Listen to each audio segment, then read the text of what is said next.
संसद सत्र 14वां दिन लोकसभा में पेश होगा वक्फ बिल। किरण रिजिजू पहले राज्यसभा में बोलेंगे। 2014 का पुराना बिल वापस लिया जाएगा। आज सुबह 10 बजे कांग्रेस के लोकसभा सांसदों की होगी बैठक। राहुल गांधी की अध्यक्षता में हुई सांसदों की बैठक। हरियाणा में विनेश फोगाट को मिलेगा सिल्वर मेडल विजेता वाला इनाम, सम्मान और सुविधाएं, सीएम ने किया ऐलान। ओलंपिक में अयोग्यता के बाद भारतीय पहलवान विनेश फोगाट का एक्स पर किया पोस्ट। पहलवान विनेश ने कुश्ती को कहा अलविदा, कुश्ती ने मुझसे मैच जीता, मैं हार गई।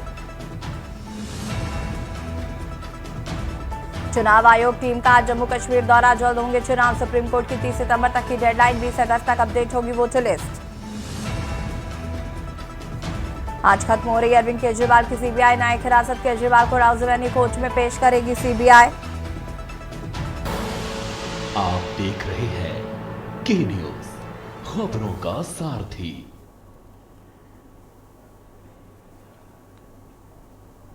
नमस्कार, लाइव न्यूज में आप सभी का स्वागत है। मैं हूं आपके साथ ऋषि शुक्ला। दिल्ली से खबर आपको बता देते हैं, जहां पर वक्फ संशोधन बिल के खिलाफ संसद में नोटिस। कांग्रेस सपा वक्फ संशोधन बिल का विरोध करेगी।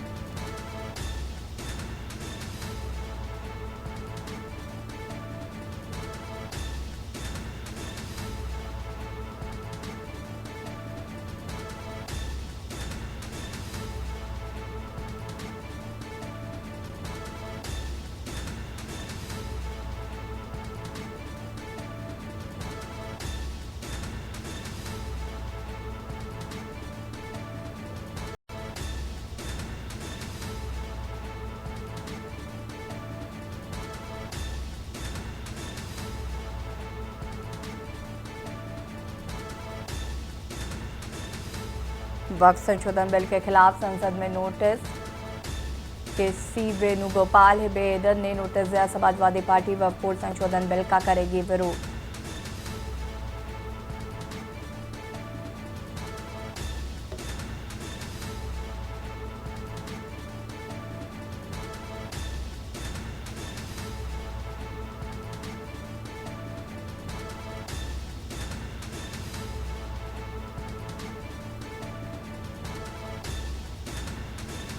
कांग्रेस सपा वक्फ संशोधन बिल का करेगी विरोध। के सी वेणुगोपाल बेदर ने नोटिस दिया।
भारतीय स्टार पहलवान विनेश फोगाट को उनके गोल्ड मेडल मैच से ठीक पहले 100 ग्राम वजन ज्यादा होने की वजह से पेरिस ओलंपिक में अयोग्य कर दिया गया। कुछ लोगों का मानना है कि विनेश को वजन कराने से मना कर देना था। ऐसे करते ही विनेश को फाइनल में हार मिलती और उन्हें कम से कम सिल्वर मेडल तो मिल ही जाता। आइए जानते हैं क्या है यह सच और इसकी हकीकत क्या है। भारतीय महिला रेसलर विनेश फोगाट के लिए बुधवार का दिन बिल्कुल भी अच्छा नहीं रहा, जबकि इससे ठीक एक दिन पहले ही उन्होंने 140 करोड़ भारतीयों के लिए गोल्ड जीतने की उम्मीद जगाई थी। मगर फाइनल से ठीक पहले वो 100 ग्राम ज्यादा वजन के कारण अयोग्य करार दी गई और बाहर हो गई। विनेश इस वक्त पेरिस ओलंपिक में 50 किलोग्राम वेट कैटेगरी में उतरी थी। उन्होंने मंगलवार को सेमीफाइनल जीता था। तब तक उनका वजन 50 किलोग्राम ही था। इसके बाद बुधवार को उन्हें फाइनल खेलना था। तब नियम के हिसाब से फाइनल से पहले विनेश का वजन किया गया तो वो 100 ग्राम ज्यादा पाया गया। इसी बीच सोशल मीडिया और इसके इतर लोग कह रहे हैं कि विनेश को वजन कराने से मना कर देना था। ऐसा करते ही विनेश को फाइनल में हार मिलती और उन्हें कम से कम सिल्वर मेडल तो मिल ही जाता। मगर ये सिर्फ लोगों की बातें हैं।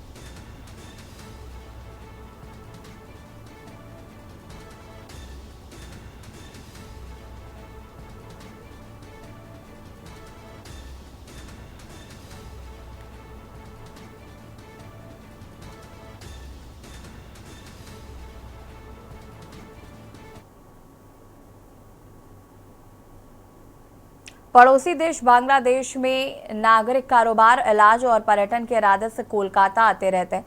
बांग्लादेश में हालात बिगड़ने के बाद हाल ही में भारत आए बांग्लादेशी नागरिक बसों से अपने देश लौटने लगे। बांग्लादेश में उठापटक के चलते जो बस सेवा बंद कर दी गई थी, उसे बुधवार से चालू कर दिया गया है। देखिए रिपोर्ट।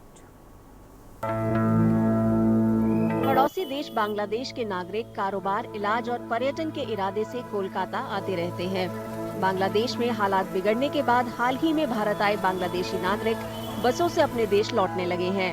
बांग्लादेश में उठापटक के चलते जो बस सेवा बंद कर दी गई थी, उसे बुधवार से चालू कर दिया गया है। बांग्लादेशी नागरिक अपने देश के हालात पर चिंतित तो हैं, लेकिन उन्हें उम्मीद है कि जल्द ही सब कुछ ठीक हो जाएगा। हालत बहुत खराब है, बहुत नाजुक है। हर जगह पर लूटपाट हो रहा है, यही देख रहे हैं फेसबुक पे, यूट्यूब पे। यही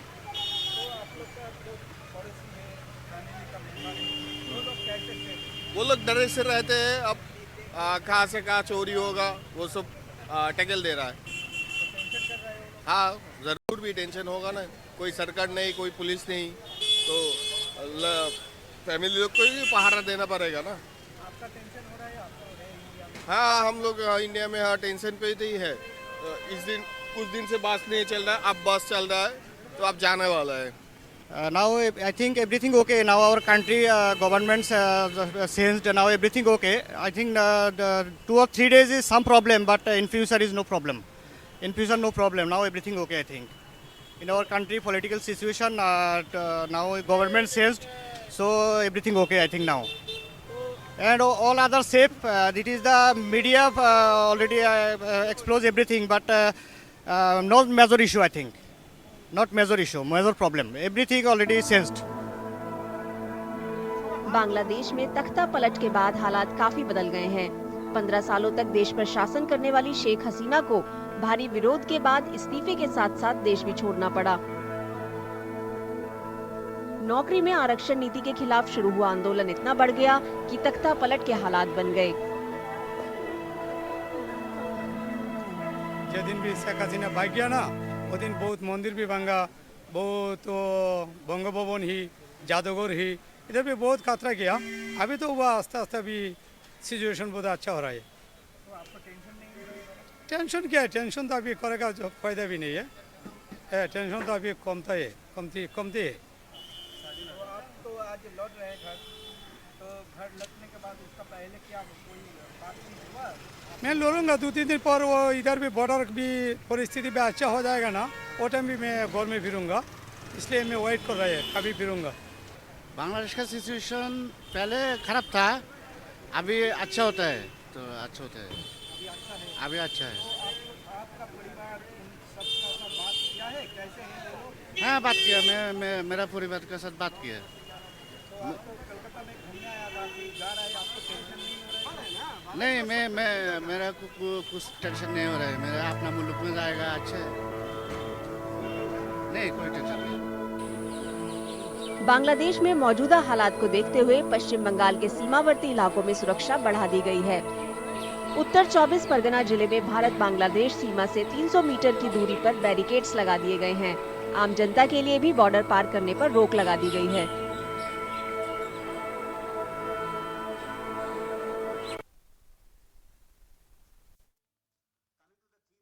और रुक करेंगे खबरों का। सागर में हुए हादसे के बाद रतलाम में नगर निगम द्वारा लगातार जीर्णशीर्ण मकानों की जांच कर नोटिस देकर ध्वस्त करने की कार्रवाई की जा रही है।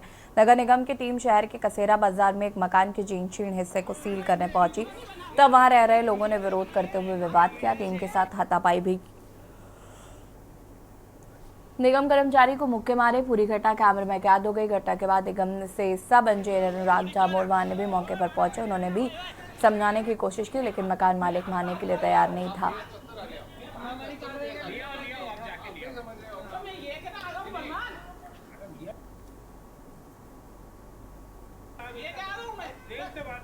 जी सर, आज कार्रवाई के लिए गए थे, किस तरह की स्थितियां बन रही है और आज क्या हुआ? आज जैसे कल आयुक्त महोदय द्वारा नगर भ्रमण किया गया था और कुछ जीर्णशीर्ण मकान हम दिखाए गए थे, उनमें आयुक्त महोदय कार्यपालन यंत्री द्वारा निर्देश थे कि उन मकान को सील किया जाए। तो आज उसी कार्रवाई में हम आए थे मकान सील करने, लेकिन वहाँ के जो रहवासी थे उनके द्वारा हाथापाई करके विरोध किया गया। हम उसी की ही हम कार्रवाई के लिए एफआईआर कराने आए थे। किन कर्मचारी के साथ हुआ ये? जी हमारे ये टाइम कीपर निखिल वाणी के साथ उन्होंने हाथापाई करी और मतलब जी। आक्रोश व्यक्त किया। किस तरह की स्थितियाँ बन रही जब आप इस तरह से जर्जर मकान को खाली करवाने? हम लोगों के लिए जा रहे हैं और लोग सहयोग नहीं कर रहे हैं, क्योंकि जीर्ण शीर्ण मकान हो जाएंगे तो जान तो उनकी जाना है। जी। तो हम उनकी सेफ्टी के लिए जा रहे हैं, लेकिन पब्लिक का बिल्कुल भी हमें सहयोग नहीं दिया जा रहा है। नाम बता दीजिए। अनुराग डामोर, सब इंजीनियर, नगर निगम रतलाम। गुरुग्राम में हरियाली तीज महोत्सव मनाए गए। वहीं हजारों महिलाओं ने सराय में एकत्रित होकर तीज मनाई। सभी के घर में तीज हंसी खुशी से मनाई जाए इससे सभी को घेवर बांटा गया। मनोरंजन के लिए हरियाणा फोक डांस में समा बांधा कई बड़े कलाकार हरियाली तीज महोत्सव पर पहुंचे। हरियाणा प्रदेश की सांस्कृतिक पहचान रखने वाले विशेष पर्व हरियाली तीज पर वीरू सरपंच डे के स्थान पर कई हजारों महिलाएं जोड़कर इतिहास रच दिया।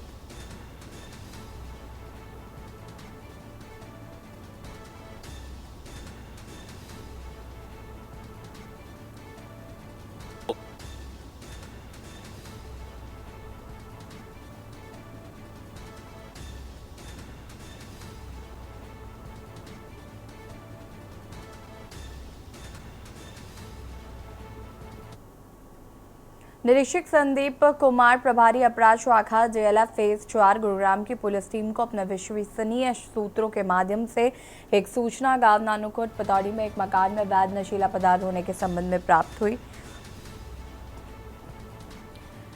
सूचना पर कार्रवाई करते हुए अपराध शाखा जेएलएफ फेज 4 गुरुग्राम की पुलिस टीम बताए गए स्थान पर पहुंची, जहां पर बताए गए मकान में ताला लगा हुआ था, जिस पर पुलिस टीम द्वारा मकान मालिक राम सिंह से उसके घर गांव दौलताबाद खुनी पटौदी से जाकर संभार किया गया।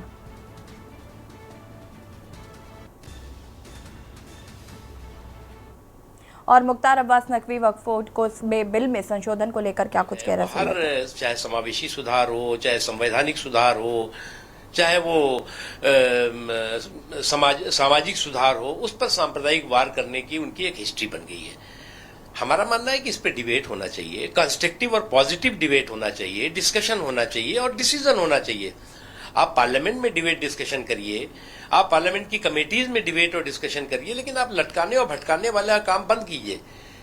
किसी ने ये नहीं कहा कि आप इसमें हड़बड़ फड़बड़ में इसको पास कर दीजिए। पूरा डिबेट होना चाहिए, डिस्कशन होना चाहिए, पार्लियामेंट्री कमेटीज में आप भेजो, कुछ भी करो, लेकिन आप इसको जो है वो फिर से इतनी लॉन्ग पेंडिंग, इतने लंबी एक समस्या है, उसका जो है वो लॉजिकल समाधान जरूरी है।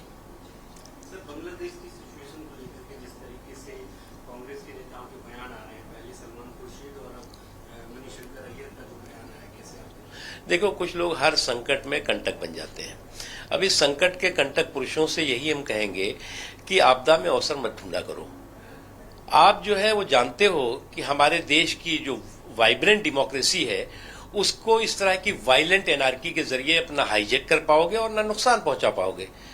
इस देश की का जो डेमोक्रेसी है, इस देश का जो कॉन्स्टिट्यूशन है, वो इस देश के लोगों का डीएनए है।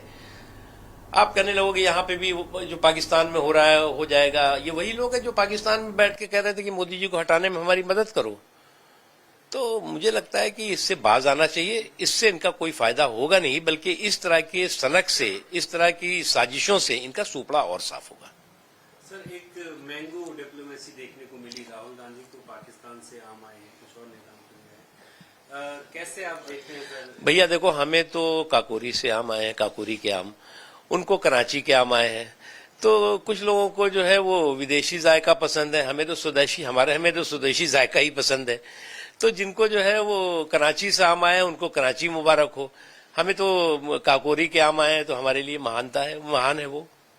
सर, एक आखिरी सवाल, विनेश फोगाट की डिस्क्वालिफिकेशन के बाद जिस तरीके से पॉलिटिकल स्टेटमेंट्स आए और कई राजनीतिक दल कहीं न कहीं इसमें साजिश की बात करते हैं। देखिए, मुझे बहुत पर्सनली इसका बहुत दुख भी हुआ था कि एक हमारे देश की बेटी जिसने कि बहुत मजबूती के साथ देश का परचम लहराया और कुछ छोटी सी तकनीकी कारणों से उसको जो सम्मान मिलना चाहिए था, उनको जो सम्मान मिलना चाहिए था, नहीं मिला। सरकार ने इस बारे में पार्लियामेंट में भी बताया है, मैं मानता हूं कि, लेकिन मुझे क्या हमारे साथ ही जो है देश के बहुत से लोगों को।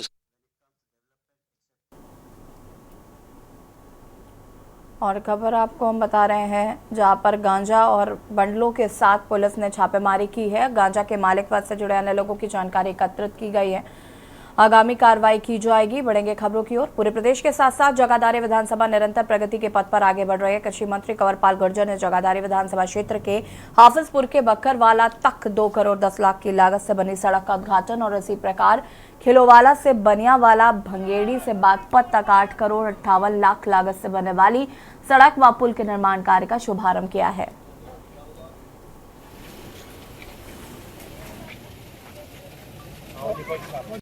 देखिए, एक तो जो हमारी हाफिजपुर से लेके बक्करवाड़ा तक की सड़क ये बिल्कुल सिंगल रोड थी और अभी ये वैसे भी इसकी हालत खराब थी, डबल रोड कर दी, बहुत बढ़िया बनी।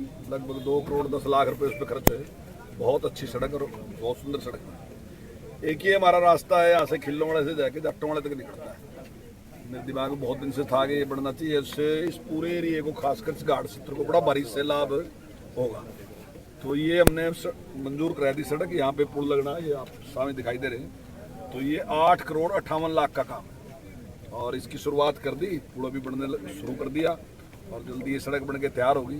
तो मैं समझता हूँ इस पूरे क्षेत्र को इससे बहुत बड़ा लाभ होगा। देखिए, बहुत बड़ा बदलाव है यहाँ से और पूरे क्षेत्र में जहाँ हमारे यहाँ सारी सड़कें टूटी होती थी और एक हमारा तो कॉन्फिडेंस ही खत्म हो गया था लोगों का कि हमारा भी कोई काम होगा। हमारी तो इतनी हिम्मत भी नहीं रही थी किसी कह भी देंगे। ये एक सोच बन गई थी, वैसे तो सारे हरियाणा की ऐसी सोच बन गई थी कि काम तो वहां होंगे भाई जहां की सरकार है। महिला ने थाना शहर सोना गुरुग्राम में एक लिखित शिकायत के माध्यम से बताया कि गांव रायसीना गुरुग्राम की रहने वाली है। इसका लड़का कुलदीप दुनेला के सोना में ऑटो रिक्शा चलाता है। लड़का ऑटो रिक्शा लेकर घर से गया था, शाम तक वापस नहीं आया। जरा उनको पता चला कि इसके लड़के को auto rickshaw GD Goenka university के पास खड़ा है, तो ये ऑटो रिक्शा के पास पहुंचे और आसपास पता किया। इनके लड़के का कुछ पता नहीं चला। पुलिस पूछताछ में पता चला कि उपरोक्त अभियोग में मृतक कुलदीप का आरोपी वीरेंद्र उर्फ अजय के नजदीक के रिश्ते में एक महिला के साथ प्रेम प्रसंग था, जिसकी रंजिश रखते हुए आरोपी वीरेंद्र ने अपने साथियों के साथ मिलकर पहले तो मृतक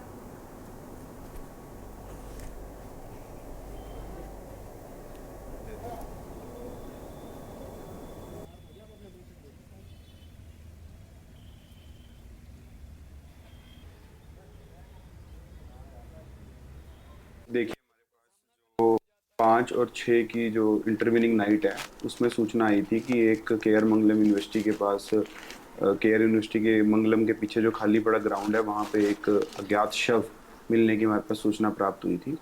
तो हमारे पास 5 अगस्त की ही शाम को एक कंप्लेंट आई थी और उस कंप्लेंट के अनुसार एक जो लड़का है कुलदीप, वह मिसिंग उसके अंदर था। तो वह हुलिया उससे थोड़ा मैच कर रहा था, तो उसको और हमारे जो उस अनुसार जो कुलदीप के परिवार से संपर्क किया गया और उस शव को जब आइडेंटिफाई किया तो वह कुलदीप ही पाया गया। तो शव की जो हालत थी उसको देखकर ऐसा प्रतीत हो रहा था कि वह जो है वह मर्डर का मामला वो लग रहा था।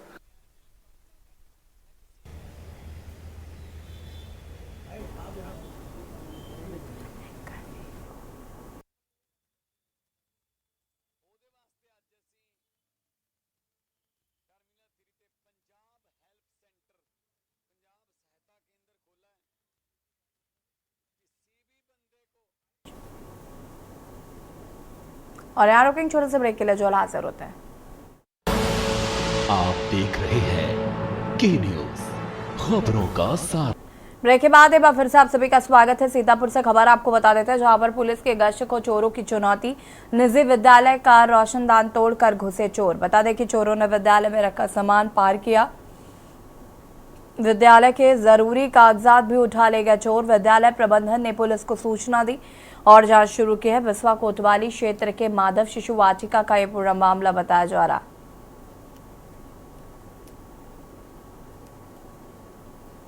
सीतापुर से खबर आपको बता रहे हैं, जहां पर चोरों के हौसले बुलंद।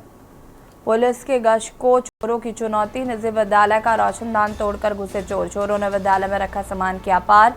विद्यालय के जरूरी कागजात भी उठा ले गए चोर।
उत्तर प्रदेश के प्रयागराज में बाढ़ का कहर बढ़ता जा रहा है। जोशी से गारापुर तक जाने वाली सड़क पर पानी भर गया। इससे आसपास के कई गांवों के लोग परेशान हैं। भारी बारिश और ऊंचाई वाले इलाकों से बांधों से पानी छोड़े जाने की वजह से गंगा और यमुना नदी का जलस्तर काफी बढ़ गया है।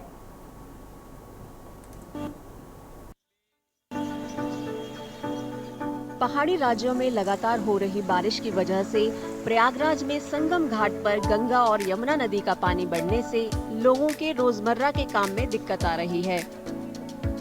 पानी बहुत काफी तेजी से बढ़ रहा है। ये गंगा आरती स्थल है, ये आरती स्थल सब लोग भी हम लोग सामान लेकर सब हटा रहे हैं, काफी परेशान है। तेजी से बढ़ते जलस्तर ने महाकुंभ मेले की तैयारियों पर असर डाला है। स्नान के लिए बनाए गए नए घाट भी इससे अछूते नहीं हैं। जो पक्का घाट बनना उसका सीमेंट और सरिया है, सभी यही सामान है, सब उसी को साइड कर रहे हैं। तो पानी काफी तेजी से बढ़ रहा है। पानी तो बहुत तेजी बढ़ रहा है, 1 घंटे के अंदर 1 मीटर पानी बढ़ रहा है। काफी नुकसान हो गया है सरकार का? नहीं, नुकसान तो हुआ है कुछ, अब जो नुकसान हुआ तो जो बचा है उसको निकाल रहे हैं। बहुत तेज बढ़ रहा है जल, हर घंटे जो है प्रति मिनट 1 फीट बढ़ रहा है जल। जो कुंभ के कार्य चल रहे हैं यहाँ पे पक्के घाट वगैरह पर कितना प्रभाव पड़ेगा इसमें जल? अब वो सब कार्य जो है सब डूब जाएगा, फिर जल हटने पर ही कार्य संपन्न होएगा। वहीं हालात को देखते हुए गंगा और यमुना नदी के किनारे बनाए जा रहे कंक्रीट के घाटों का कंस्ट्रक्शन रोक दिया गया है। संगम नगरी प्रयागराज में कुंभ का मेला हर 12 साल बाद लगता है। जनवरी 2025 में शुरू होने वाले मेले की तैयारियां चल रही हैं।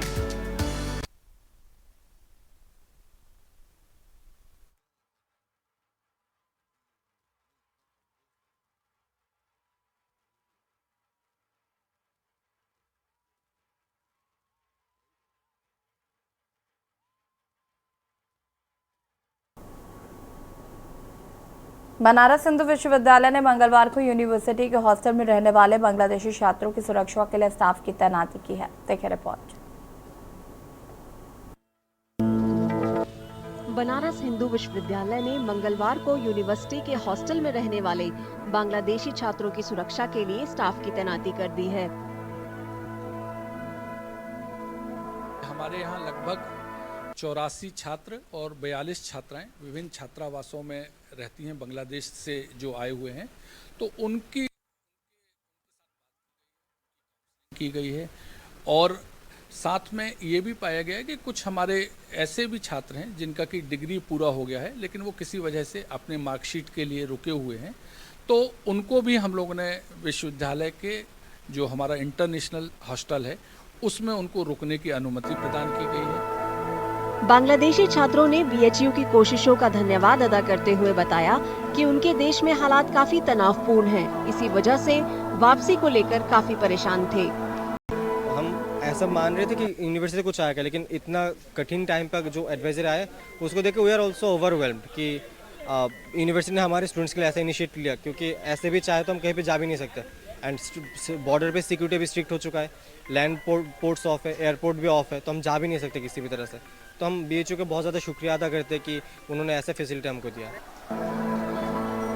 बांग्लादेश में तख्ता पलट के बाद हालात काफी बदल गए हैं। 15 सालों तक देश पर शासन करने वाली शेख हसीना को भारी विरोध के बाद इस्तीफे के साथ साथ देश भी छोड़ना पड़ा। नौकरी में आरक्षण नीति के खिलाफ शुरू हुआ आंदोलन इतना बढ़ गया कि तख्ता पलट के हालात बन गए। जो स्टूडेंट लोग प्रोटेस्ट किए थे वो तो शामिल हो गया, ठीक है। बहुत सारा मेरा भाई ब्रदर भी उधर गुजर गए, बहुत परेशान हूँ मैं इस चीज़ के लिए। और दूसरी बात यह कि हम लोग को जब सब कुछ हो गया, बट तीसरी बात ये हो गया कि हमारा जो भाई था, सनातनी भाई लोग थे, उन लोगों के ऊपर जो टॉर्चर हो गया, सब कुछ तोड़फोड़ कर रहे थे, वो लोग फ़ायदा लूटने वाली है, ठीक है। तो ये फ़ायदा लूटने वाली बात अभी हम लोग क्या कर रहे हैं, स्टूडेंट भाई लोग जैसे हम लोग प्रोटेस्ट किए थे ना, ऐसे ही हम लोग प्रोटेक्ट कर रहे हैं। प्रोटेस्ट की वजह से अब प्रोटेक्ट कर रहे हैं हम लोग। बांग्लादेश की बात करें तो शेख हसीना के इस्तीफे के बाद राष्ट्रपति मोहम्मद शहाबुद्दीन ने मंगलवार को नोबेल पुरस्कार विजेता मोहम्मद यूनुस को बांग्लादेश की अंतरिम सरकार का चीफ नियुक्त कर दिया है।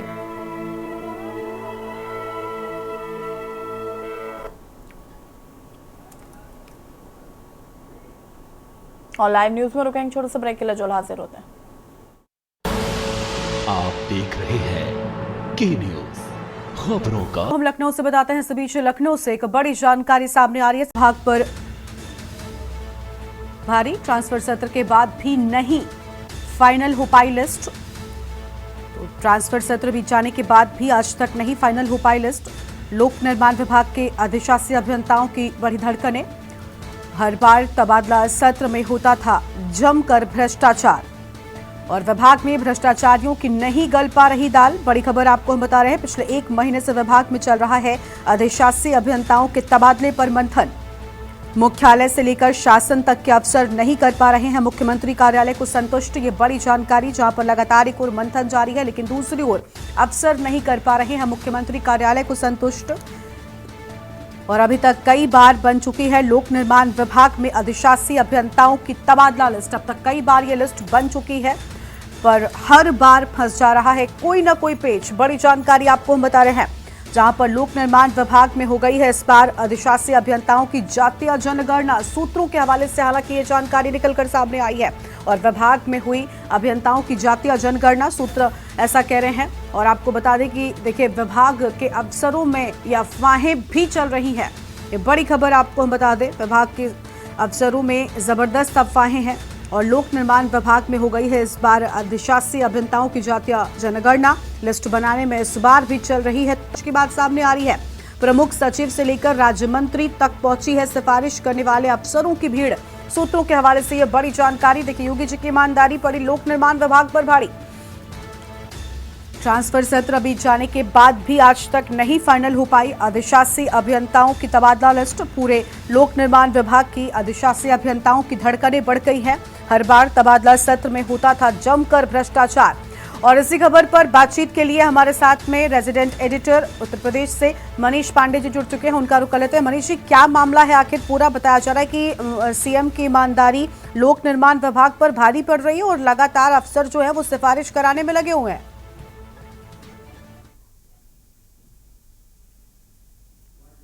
मनीष, आवाज मिल रही है क्या आपको?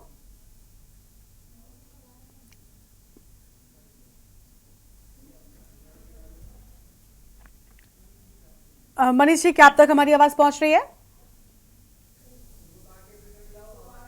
देखिए, उन तक आवाज नहीं पहुंच पा रही है फिलहाल। ये बड़ी खबर आपको बता दें, जहां पर ट्रांसफर सत्र को लेकर ये बड़ी जानकारी आपको हम बता रहे हैं। देखिए, अभी तक कई बार बन चुकी है लोक निर्माण विभाग में अधिशासी अभियंताओं की तबादला सूची, लेकिन हर बार कोई ना कोई पेच फंस जाता है। विभाग के अफसरों में उड़ रही हैं जबरदस्त अफवाहें। लोक निर्माण विभाग में हो गई है इस बार अधिशासी अभियंताओं की जातीय जनगणना। सूत्रों के हवाले से बड़ी खबर, और लिस्ट बनाने में इस बार भी तगड़ी सिफारिश चल रही है, सूत्रों का ऐसा कहना है। और देखिए, विभाग के अफसरों में भी जबरदस्त अफवाहें हैं। सूत्रों के हवाले से ये भीतर की जानकारी सामने आई है। प्रमुख सचिव से लेकर राज्य मंत्री तक पहुंच रही है सिफारिश करने वाले अफसरों की भीड़। बड़ी जानकारी आपको हम बता रहे हैं। लखनऊ से बड़ी खबर, सीएम की ईमानदारी लोक निर्माण विभाग पर भारी पड़ रही है। ट्रांसफर सत्र बीत जाने के बाद भी आज तक नहीं फाइनल हो पाई है अधिशासी अभियंताओं की तबादला सूची। एक बार फिर से रेजिडेंट एडिटर मनीष पांडे जी हमारे साथ में जुड़ चुके हैं। मनीष जी, क्या मामला है आखिर? सीएम की ईमानदारी के बावजूद देखिए यहाँ पर निर्माण विभाग पर जो उनकी ईमानदारी है वो भारी पड़ रही है, और दूसरा बताया जा रहा है कि अफसर लगातार सिफारिश में जुटे हुए हैं। पूरी जानकारी क्या है? बिल्कुल देखिए, क्योंकि तबादला उद्योग उत्तर प्रदेश का बहुत बड़ा उद्योग था, जिस पर तमाम तरह से लगाम लगाने की कोशिश मुख्यमंत्री योगी आदित्यनाथ ने की है। पिछले साल इसी विभाग में जमकर भ्रष्टाचार हुआ था, तो लेके तमाम जो है लोगों को सस्पेंड करना पड़ा था। इस बार भी कुछ स्थिति इसी तरह की है। हालांकि जो लोक निर्माण मंत्री पहले जतिन प्रसाद थे वो उन्हें केंद्रीय मंत्री हैं, उसके बाद ये विभाग मुख्यमंत्री योगी आदित्यनाथ के पास पहुंच गया। स्थिति ये है कि जब मुख्यमंत्री के पास पहुंच जाने के बाद जो 30 जून तक की जो तबादला लिस्ट थी, 30 जून तक जो तबादला सत्र था, उस 30 जून तक जो विभाग के जो तमाम काबिल अफसर हैं वो इन तबादलों को कर नहीं पाए। जो 20% तबादला लिस्ट के हिसाब से तबादला होना था वो तबादला हुआ नहीं। उसके बाद चूंकि मामला मुख्यमंत्री तक पहुंच गया, मुख्यमंत्री के पास ये विभाग था, मुख्यमंत्री से परमिशन लेनी होती है, तमाम चीजें हैं, उसमें जो विभागीय प्रक्रिया है वो थोड़ा सा मामला और दुरूह हो गया। लेकिन अभी की स्थिति ये है कि अभी भी अधिशासी अभियंताओं के तबादले लोक निर्माण विभाग में नहीं हो पाए हैं। उसके पीछे सबसे बड़ी वजह बताई जा रही है कि जो जबरदस्त भ्रष्टाचार होता था लोक निर्माण विभाग में तबादलों को लेके, उस भ्रष्टाचार पर मुख्यमंत्री की वजह से जो तमाम भ्रष्टाचारी अफसर बैठे हैं वो बहुत हद तक सफल नहीं हो पा रहे हैं, जिसकी वजह से तो जो तबादलों की लिस्ट है वो बार बार बन रही है और बार बार लेट हो रही है। मतलब जो विभागीय सूत्रों की माने तो विभागीय सूत्रों का कहना है कि अभी तक तबादला लिस्ट में कई बार संशोधन हो चुके हैं। कभी राज्य मंत्री की असहमति आ जाती है, तो कभी प्रमुख सचिव स्तर पर असहमति आ जाती है, कभी मुख्यमंत्री कार्यालय से कोई क्वेरी लगा दी जाती है। तो कुल मिलाकर जो तमाम अफसर हैं जिनको जिम्मेदारी दी गई है कि जो ट्रांसपेरेंट तरीके से जो है तबादलों को पूर्ण किया जाए, वो तबादला पूर्ण नहीं कर पा रहे हैं। अभी स्थिति ये है कि पिछले 2-3 दिन से खबरें आ रही थी कि जो तबादलों की लिस्ट है वो तैयार हो गई है और अब वो जारी होगी, लेकिन अभी भी ये लिस्ट जारी नहीं हो पाई है। बताया ये जा रहा है कि इस बार भी जो तगड़ी सिफारिश चल रही है, तरह तरह के लोग अपनी सिफारिशों में लगे हुए हैं। लोक निर्माण विभाग के कैबिनेट मंत्री न होने की वजह से राज्य मंत्री का भी अच्छा खासा हस्तक्षेप रहा है। जो एसपी के तबादले हुए, जो सीपीसी ने वो राज्य मंत्री से लेकर प्रमुख सचिव तक कैंप तक दौड़ लगाते रहे, और फिलहाल थोड़ा सी उपलब्धता भी रही क्योंकि प्रमुख सचिव साहब थोड़ा सा इस बार जो है पहले ऐसे इतिहास के प्रमुख सचिव हैं जो लोक निर्माण मुख्यालय में ही बैठ के काम करते हैं। तो तमाम स्थितियां बनी हुई हैं, लेकिन इसी बीच तमाम अफवाहें भी उड़ रही हैं, अफवाहों का दौर चल रहा है, बताया चल रहा है। अफसरों में जो तमाम कालापूर्ति हो रही है उसमें ये कहा जा रहा है कि स्पेशल जो है कुछ स्पेशली कुछ जातियों की गणना की गई कि कुछ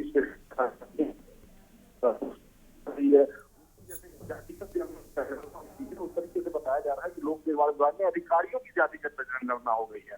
ये भी एक फैक्टर रहा जिसकी वजह से अभी तक तबादलों की लिस्ट फाइनल नहीं हो पाई। उसके अलावा जब लिस्ट फाइनल होती है तो उसमें तमाम मुख्यमंत्री कार्यालय के पहले राज्य मंत्री का हस्तक्षेप आता है, तो राज्य मंत्री के हस्तक्षेप के बाद वो तबादलों की लिस्ट संशोधित होने लगती है। एक विभागाध्यक्ष थे, विभागाध्यक्ष जो पहले विभागाध्यक्ष थे उन्होंने तबादला सत्र के दौरान जो लिस्ट बनाई वो लिस्ट भेजी, वो लिस्ट रुक गई। अब 20% तबादले होने थे, 22-25 अफसरों के तबादले अधिशासी अभियंताओं के स्तर पर होने थे, लेकिन बताया जा रहा है कि जो तबादला लिस्ट है वो बीरबल की खिचड़ी की तरह वो बढ़ती ही जा रही है, उसका समय बढ़ता ही जा रहा है। और सूत्रों के हिसाब से जो हमें जानकारी मिल रही है लोक निर्माण विभाग के सूत्रों से, ये तबादला लिस्ट अभी 80 से ऊपर पहुंच गई है। तो अंदाजा लगाइए कहाँ पॉलिसी के हिसाब से 20-25 अभियंताओं का तबादला होना था, अब ये 70-80 पहुंच गई है। फिलहाल अब जो इसकी माया है वो लोक निर्माण विभाग के अफसर ही जाने, लेकिन जो तमाम अधिशासी अभियंता स्तर के अधिकारी हैं वो अगर आप उन्हें देखेंगे तो वो इस समय अपने डिविजन में कम, और वो मुख्यमंत्री कार्यालय से लेके राज्य मंत्री के आवास, राज्य मंत्री के कार्यालय, प्रमुख सचिव के आवास, प्रमुख सचिव के कार्यालय तक रोज पहुंच रहे हैं, लेकिन कहीं भी किसी की दाल नहीं गल पा रही। उसके पीछे सबसे बड़ी वजह है कि योगी जी ने, क्योंकि योगी जी मुख्यमंत्री हैं, उन्हीं के पास ये विभाग है, तो उनके जो सख्त रवैये की वजह से जो तमाम भ्रष्टाचारी अफसर हों उनकी दाल गल नहीं पा रही है, और दाल चूंकि गल नहीं पा रही इसलिए लिस्ट लंबी होती जा रही है। बिल्कुल बिल्कुल, लेकिन देखिए मुख्यमंत्री बिल्कुल सख्त नजर आते हैं और अब देखना होगा कि आखिर उनके इस विभाग में कब पूरी तरीके से चीजें स्पष्ट और पूरी हो पाती हैं। बहुत शुक्रिया आपका मनीष जी हमारे साथ जुड़ने के लिए और अपनी बात रखने के लिए। तो ट्रांसफर सत्र के बाद भी जो चीजें हैं वो पूरी नहीं हो सकी हैं और हर बार तबादला सत्र में जमकर भ्रष्टाचार होता था, लेकिन इस बार उसको ठीक करने का प्रयास किया गया। हालांकि लिस्ट तैयार है लेकिन अभी भी देरी होने के जो आशंका है वो बताई जा रही है कि हो सकती है, और सूत्र कह रहे हैं कि विभाग के अफसरों में जबरदस्त अफवाहें भी उड़ रही हैं। लिस्ट बनाने में इस बार भी तगड़ी सिफारिश चल रही है, ये बड़ी बात सामने आई है। तो ये आम खबर आपको बता दें, प्रमुख सचिव से लेकर राज्य मंत्री तक पहुंच रही है सिफारिश करने वाले अफसरों की भीड़, और यही वजह है कि ये पूरा काम नहीं हो पाया है। अफसर नहीं कर पा रहे हैं मुख्यमंत्री कार्यालय को संतुष्ट। तो ये आम खबर आपको बता दें, पूरे लोक निर्माण विभाग के अधिशासी अभियंताओं की धड़कनें बढ़ गई हैं और हर बार फंस जा रहा है कोई न कोई नया पेज, जिसके चलते ये पूरा नहीं हो पा रहा काम। विभाग के अफसरों में उड़ रही हैं अफवाहें, सूत्रों के हवाले से ये बड़ी जानकारी सामने आई है। और विभाग में हुई अनियमितताओं की जातिया जनगणना, बड़ी खबर आपको हम बता दें, विभाग के अफसरों में उड़ रही हैं अफवाहें।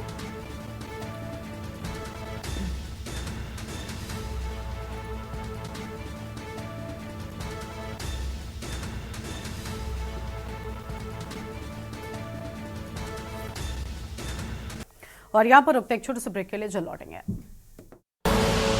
आप देख रहे हैं के न्यूज, खबरों का सारथी। ब्रेक के बाद आप सभी का स्वागत है। अगली खबर आपको हम लखनऊ से बताते हैं, जहां पर इंडिया गठबंधन और बांग्लादेश मामले पर पोस्टरबाजी। बांग्लादेश में हिंदुओं को परेशान करने पर लगवाए जा रहे पोस्टर, गजवाए हिंद में इंडिया गठबंधन की भागीदारी के पोस्टरबाजी। राजधानी में बीजेपी नेताओं ने लगवाए पोस्टर, बीजेपी नेता अभिजात मिश्रा की ओर से लगाए गए पोस्टर। बड़ी खबर आपको हम बता रहे हैं।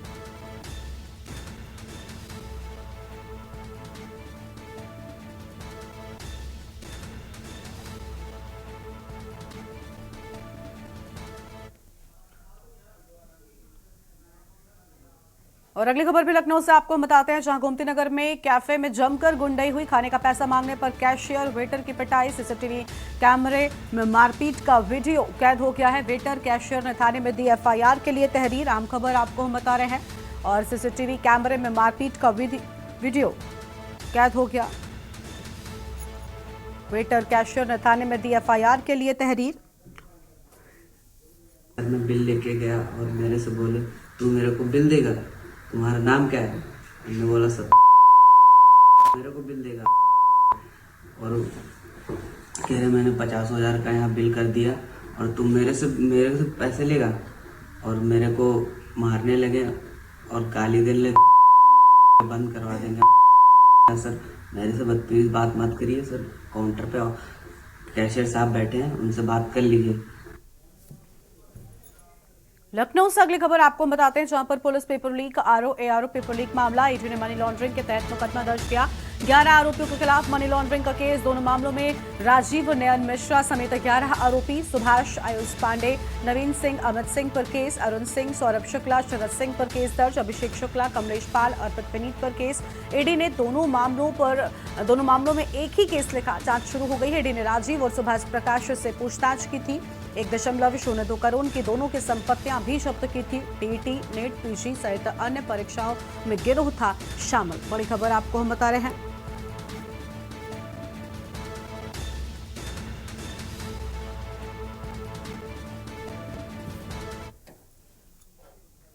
अगली खबर मथुरा से, जहां पर दबंगों ने जमीन और एक मकान पर कब्जा कर लिया है। ये बड़ी खबर आपको हम बता रहे हैं। पीड़ित के विरोध करने पर दबंगों ने जमकर पिटाई कर दी। मारपीट का वीडियो सोशल मीडिया पर वायरल हुआ है। पीड़ित परिवार ने लगाया आरोप। बड़ी जानकारी आपको हम बता रहे हैं।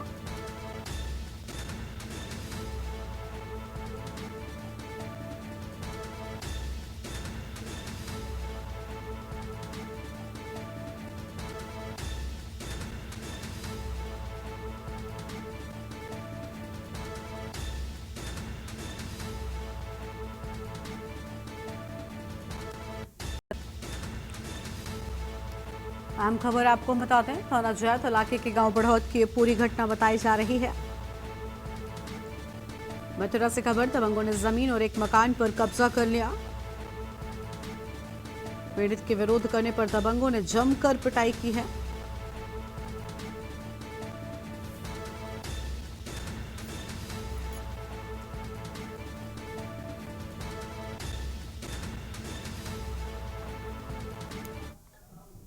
लखनऊ से खबर, जहां दोस्तों ने छात्रा को किया अगवा, छात्रा से छेड़छाड़ और मारपीट किए, रुपए कराए ट्रांसफर। दोस्तों ने एलएलबी की छात्रा को धोखे से बुलाकर अगवा कर लिया। प्रतापगढ़ ले जाकर छात्रा से छेड़खानी और मारपीट की। छात्रा को कमतराय के पास छोड़कर दोस्त फरार हो गए हैं।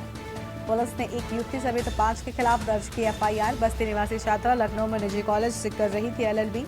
बीबीडी इलाके में गर्ल्स हॉस्टल में रहती थी एलएलबी की छात्रा। बीबीडी थाने में 5 के खिलाफ दर्ज हुई एफआईआर। लखनऊ से अगली खबर, जहां पर सीएम आवास के पास महिला की आग लगाने का मामला। आग लगाने के लिए उकसाने वाले गिरफ्तार। वकील सुनील कुमार को कोर्ट में किया गया पेश। गौतमपल्ली पुलिस ने वकील पर मुकदमा दर्ज किया है। कोर्ट में पेश करने के बाद वकील जेल भेजा गया। वकील 14 दिनों की न्यायिक हिरासत में भेजा गया जेल।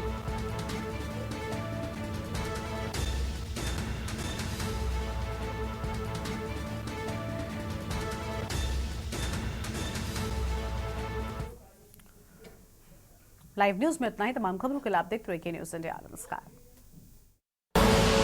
आप देख रहे हैं के न्यूज, खबरों का सारथी।